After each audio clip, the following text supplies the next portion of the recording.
What's up, everybody? It's been a while. Um, I hope everybody's doing okay. Hope you guys are well.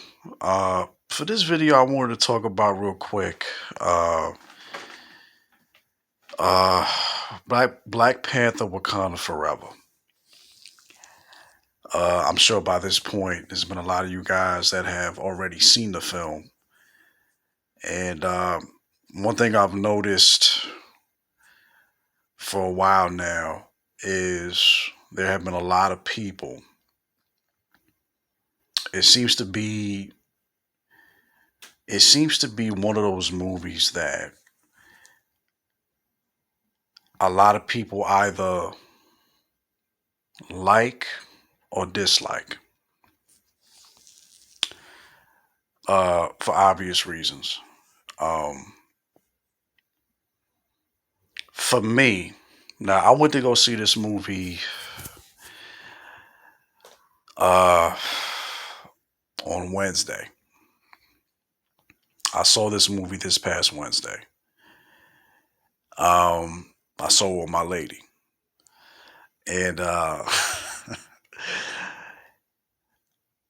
first of all, before I go to what my thoughts on the film, uh, I just want to say real quick that Ryan Coogler, okay, the director of both the first and second film, what he was able to accomplish with this movie was nothing short of amazing. Given the circumstances of Chadwick Boseman's passing, to to make a sequel to that to basically the phenomenon that was the first film. The first Black Panther was a phenomenon. It came out back in 2018. I thought it was 2017, but the film actually came out 2018. And when that first movie came out, it changed the game. That movie was on everybody's mind. It was on the tip of everybody's tongue. Um, it was a phenomenon. There are not a lot of movies that can do what that movie did. Some people would disagree with me on that. There are movies that, put it this way, that there are movies that when they come out, they're able to become a part of the zeitgeist of pop culture. Uh, and without question, that first Black Panther film was definitely in that category. Um, and honestly, I've said this to my lady and to other people, but I've only seen that movie once, and which I find to be personally, absurd. I need to watch. I really need to watch that first film again. I'm gonna see if I can watch it next week. But going back to Ryan Coogler, um, again, what he was able to accomplish with his film, given the circumstances and whatnot, was nothing short of exemplary. You know. Um, so yeah, so I love this film. I love Wakanda Forever. Um, I could see why, given that Boseman's not in it, and given the choice that Coogler made of having his sister become the new Black Panther. Um, some people, for some people, those two things are enough to dislike the film. Now, listen, all film is subjective. Um, if you're one of those people out there that don't like the movie, that's fine. If you don't like the movie because of any of those reasons, that's also fine, I guess. But for me personally, I love the film. Um, Matter of fact, the film was actually shot during COVID. Um, there was a video from IGN that I watched yesterday where that was pointed out that the movie was shot during COVID, which was that must have been another headache. That must have been another thing that Coogler had to deal with and manage to the best of his abilities. Uh, but yeah, so let me retract. I'm not. I said it was a headache. I wasn't trying to imply that you know Bozeman, not being in the film was a headache. You know, I just think with COVID, um, it must have been a nightmare trying to have all those people on set and making sure everybody was tested, et cetera, et cetera. But I love the film. I love the film. I actually, let's just say I kind of had some fun before I went to go see it. And there were, I think, two, maybe three occasions where I kind of fell asleep.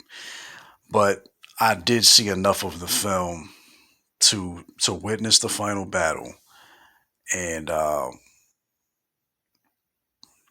and just enjoy the movie. In regards to Shuri becoming the new Black Panther, um, it was obvious. It was obvious, and I was actually kind of hoping that it wouldn't be. I was kind of hoping that it would have been any number of the other females. I guess the other two choices would have been, I guess Okoye is her name, and his love, T'Challa's love interest from the first film, who of course was in the sequel. I forgot the name, but I was kind of hoping that maybe it would be one of them. But I guess Coogler felt that it made sense to have Shuri be the new Black Panther. Um, I don't have a problem with it, but I did see it coming. Um, Namor, played by I don't know the guy's name, but Namor, as played by that actor. He did a good job. He did a good job. He was good in the role. That whole thing about his backstory was anytime you have a backstory that uh, can kind of make you feel some level of pathos for either the protagonist or the antagonist, it allows you to go inside their head and make you understand why they're doing what they're doing. So I thought, as I said, he did a good job in the role. You know, that the final battle was great. That moment where, you as the viewer think that Shuri might die after she gets impaled, that actually shocked both me and my lady. We thought Shuri was going to die, you know, but of course she lived, and the battle on top of the ship in the ocean was epic. Shuri was kicking ass. She was kicking ass and taking names. The chick who played Ironheart. Again, I'm not a heavy Marvel guy. As I mentioned in one of my previous videos, I only read Spider Man. Uh, but Ironheart. Uh, God, what's her name? I forgot her name. She was, she did her thing. She did her thing, and her suit was obviously similar visually to Tony's suit. The Iron Man suit. Of course, Tony has had many different suits in his films and the Avengers movies, but you know what I'm talking about. It looks Iron Man esque, but with a female touch. But she did her thing. She was kicking ass, and yeah, one of my favorite scenes in the movie is when Shuri is being escorted by on a tour, so to speak, by Namor or Namor, as some people have said. Um, Namor. He's giving her, the grand tour of his people and where they live at in the ocean and whatnot. And come to think of it, I think again, I fell asleep. So I think, again, not a Marvel guy, so I don't know the name of where he lives at, but his nation, you know. And there was a song that played. There was a song that was playing in the background when Shuri was with his brother in the water, and I was like, "Yo, this is a banging ass track." For you people that have watched the movie, you know what I'm talking about. That was a banging ass, banging track. And I actually added that song to my playlist, man, because that joint kicked ass. It's very melodic and it's a beautiful ass song. Um, but yeah, so Black Panther Wakanda Forever. I mean, it's they pay tribute respectfully so to Chadwick Boseman and Shuri carries the torch and she becomes a new Black Panther and she has to later on she fights Namor and he yields and they decide to work together. But I think there was a scene later on where I think Namor kind of in his mind he kind of uses their alliance as a benefit for him and his people. Um, I would have to watch that scene again, but I kind of get the vibe that he thinks that you know he's kind of using them again. I got to rewatch that movie, but anyway, he yielded, and they're probably going to team up together down the line. But hey, I mean, last but certainly not least, the the mid credit scene of T'Challa's son. I mean, I wasn't expecting that. I wasn't expecting his lady from the first film to show up with his kid, but when he showed up, I was like, wow. So that actually might be a thing in the future. There's some speculation going around that his son might take over in the future. That maybe somehow, some way, his son they'll fast forward to the future and his son will be old and he'll take over from Sherry. But I don't know. Time will tell, and as they say, we'll wait and see. But yeah. So and I very very much enjoyed the movie. Very very much enjoyed the movie. Something else I wanted to point out was I read somewhere, I think it was comicbook.com, I read that the original version of the film, had Bozeman lived, again, it was either on comicbook.com or it was at IGN. I think it was comicbook.com. Yeah, it had to be comic book. I don't check IGN.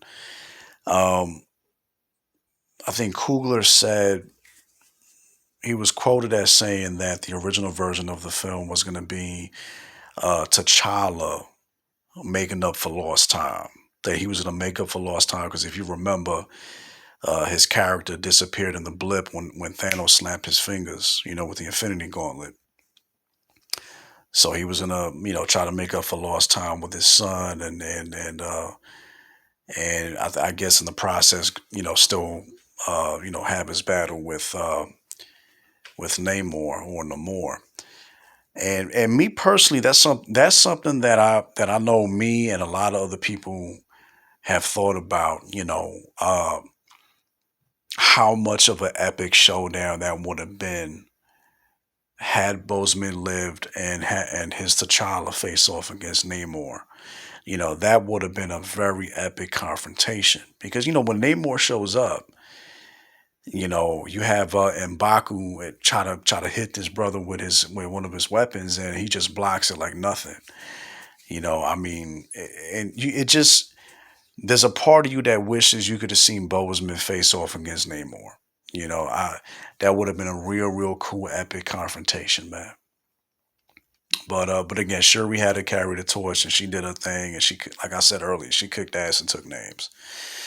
So yeah, those are my thoughts on Black Panther: Wakanda Forever. I love the movie. I'm gonna definitely see it again, whether it's in the theater or when it hits streaming or rental on YouTube. But I definitely want to see that movie again, but I got to see the first one again. I got to rewatch the first Black Panther. But yeah, so that's pretty much it. So those are my thoughts on Wakanda Forever. Uh, if you guys have any thoughts yourselves, and let me know down in the comments. Catch you guys later.